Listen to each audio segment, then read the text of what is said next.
Laten Dirawe Bongkange adalah lelaki bugis yang berperawakan mungil yang gemar tersenyum. Bahkan ketika sedang duduk bercanda, terbahak-bahak dan terpingkal-pingkal, artinya tubuhnya terangkat-angkat dari lantai. Dalam bahasa Bugis disebut tak bongkang-bongkang reko macawai, sehingga ia dijuluki Bongkange. Konon beliau dikenal peramah dan supel. Ia menjadi mangkau di Bone tahun 1560 sampai 1564 Masehi, menggantikan ayahnya Laulio Botee Matindroe Ri Iterung. Laten Dirawe kawin dengan Weten Ripakiu Arung Timurung Macimpoe dan melahirkan anak yang bernama Lama Galatung. Inilah yang dipersiapkan untuk menjadi putra mahkota, menggantikannya sebagai Arumpone. Namun dia meninggal dunia semasa kecil. Anaknya yang kedua bernama Laten Risompa yang dipersiapkan juga untuk menjadi Arung Timurung, tetapi meninggal karena dibunuh oleh orang yang bernama Daim Kalula. Ketika menjadi mangkok di Bone, Laten Dirawe Bongkange sangat dicintai oleh rakyatnya karena berbudi pekerti yang baik, jujur, dermawan, adil, dan bijaksana. Ia tidak membedakan keluarganya yang memiliki turunan bangsawan dengan keluarganya dari orang biasa.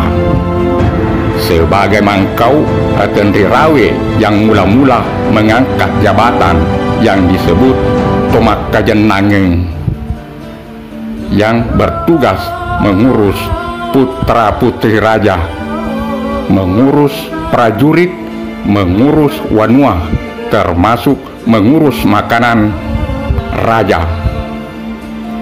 Konon Laten Dirawe pula memulai penggunaan bedil untuk pasukan tempur kerajaan Bone. Pada masa pemerintahannya pernah dikunjungi oleh Karenyeri Goa masuk ke Bone untuk menyabung ayam. Dalam pertarungan itu, ayam merah Karenyeri Goa terbunuh oleh ayam Bokae atau ayam berbulu merah hitam milik Laten Dirawe Bongkange dengan taruhan 100 kati emas. Pada masa pemerintahannya pula, seluruh orang Ajangale datang menggabungkan diri dengan Bone. Telun Limpoe juga datang menggabungkan diri, kemudian didudukkan sebagai palili atau daerah bawahan dari Bone. Hal ini membuat Karenyeri Goa marah dan menyusul masuk ke Bone. Bertemulah orang Goa dengan orang Bone di sebelah selatan Mare dan berperang selama 7 hari 7 malam, baru berdamai. Dari perdamaian itu, wilayah kekuasaan Bone bertambah hingga Sungai Tangka ke atas. Sementara itu, Datu Sopeng Rilau Lama Karoda Toten Ribali Mabelua yang diturunkan dari tahtanya karena merasa terdesak sehingga datang ke Bone untuk minta perlindungan. Tidak lama setelah berada di Bone, Datu Sopeng Rilau kawin dengan saudara Laten Dirawe yang bernama Weten Ripakua. Dari perkawinannya itu lahir anak perempuannya yang bernama Wedangke atau Webasi Lebae Ri Marie Riwawo. Dialah yang diakui sebagai pemangku kedatuan Mario Riwawo. Sementara saudara Laten Dirawe yang bernama Welempe kawin dengan sepupu dua kalinya yang bernama Lasaliu Arumpalaka. Dari perkawinannya itu melahirkan anak yang bernama laten dirua makin roe ribantai. Suatu waktu Bone didatangi oleh goa dipimpin Daeng Bonto Karaeng goa, dan terjadilah perang di Celu. Perang berlangsung selama 5 hari 5 malam dan orang goa kalah kemudian mundur pulang. 2 tahun kemudian datang lagi Karaeng Nyeri goa menyerang Bone. Kali ini perang berlangsung selama 7 hari 7 malam. Orang goa mengambil pertahanan di Walenai. Akan tetapi Karaeng Nyeri goa tiba-tiba terserang penyakit sehingga ia harus kembali ke kampungnya. Konon ketika sampai di goa beliau pun meninggal dunia.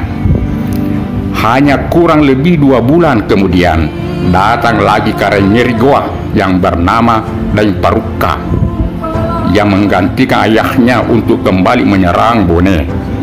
Mendengar bahwa goa kembali, maka seluruh orang Ajangale dan orang Timurung datang membantu Bone.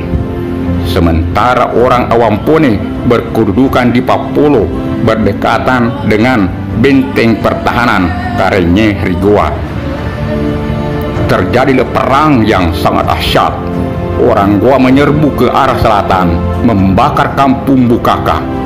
Pada sore hari, pasukan goa dipukul mundur, bahkan Karaeng goa tewas terbunuh, ditebas parang oleh prajurit Bone yang bernama Laturu. Daeng Padulung, salah seorang pembesar goa yang menjadi pemimpin perang, nampaknya sudah kewalahan menghadapi serangan Bone. Dengan terpaksa, Karaeng Talo mengirim utusannya untuk menemui Arumpone Laten Rirawe Bongkanye.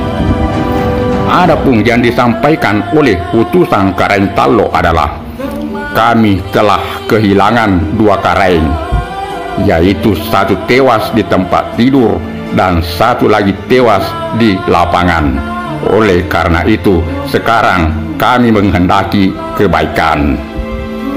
Sementara Raja Bone Laten Rirawe yang diwakili oleh Lamilong Kajau Lalidong berkata, kalau begitu pendapatmu, besok pagi saya akan menemui Karaengnya. Keesokan harinya, Kajau Lalidong selaku penasihat Arumpone menemui Karaeng Nyeri goa.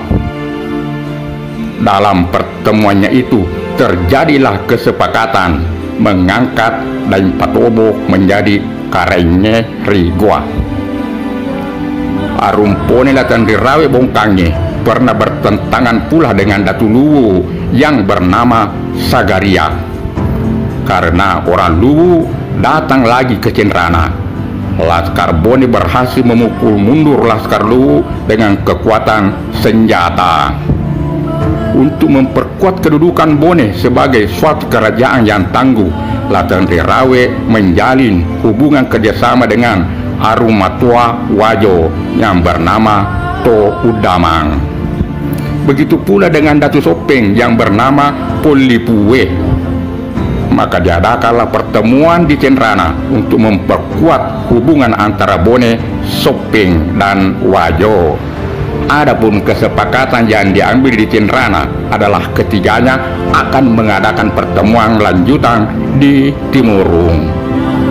Setelah sampai pada waktu yang telah ditentukan, maka berkumpullah orang Bone, orang Sopeng, dan orang Wajo di suatu tempat yang bernama Bune. Selanjutnya ketiganya mengucapkan ikrar. Setelah mengucapkan ikrar, kemudian ketiganya melemum batu atau menenggelamkan batu sebagai tanda kuatnya perjanjian. Oleh karena itu, perjanjian tersebut disebut Lamum Patue Ri Timurung atau Perjanjian Telumpocoe. 2 tahun setelah perjanjian Telumpocoe, Raja Bone Laten Rirawe Bongkanye mengumpulkan orang Bone untuk menyampaikan bahwa setelah ajalnya tiba, maka adiknya lah Lainca yang diserahkan kedudukan sebagai mangkau di Bone. Karena Laten Rirawe tidak memiliki anak patola atau putra mahkota. Kemudian La Cendrawasih memanggil juga saudaranya La Inca dan memberinya pesan, "Wahai Adinda, aku sampaikan kepadamu, peliharalah tingkah lakumu, sebab dirimulah yang kuinginkan menjadi mangkau bila ajalku sudah tiba, sebab tidak ada keponakanmu. Engkaulah yang paling layak mewarisiku. Aku juga sampaikan kepadamu, wahai adikku, jika kelak aku meninggal dan telah mengurus mayatku, aku inginkan engkau memperistrikan iparmu. Engkau sangat beruntung jika memiliki anak keturunan, karena akan menjadi pewaris takhta kerajaan Bone yang bersumber dari darah Timurung. Kiranya wahai adikku, engkau menikahi Arung Timurung iparmu, sebab sangatlah mahal perempuan seperti dia, tidak terkecuali dengan cara berpikirnya. Semoga saja engkau dapat memilikinya bersama-sama dengan negeri Bone.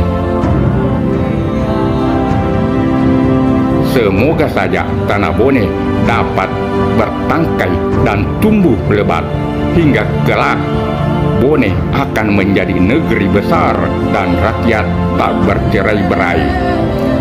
Setelah berpesan kepada adiknya La Inca, tepatnya tahun 1564, beliau pun mangkat. Jenazahnya dibakar dan abunya dimasukkan ke dalam guci. Oleh sebab itu, digelarlah La Cendrawasih Bongkange Matindroe Rigu Cina, dan Islam pada masa itu belum masuk di Bone. Selanjutnya kerajaan Bone dipimpin oleh La Inca tahun 1564.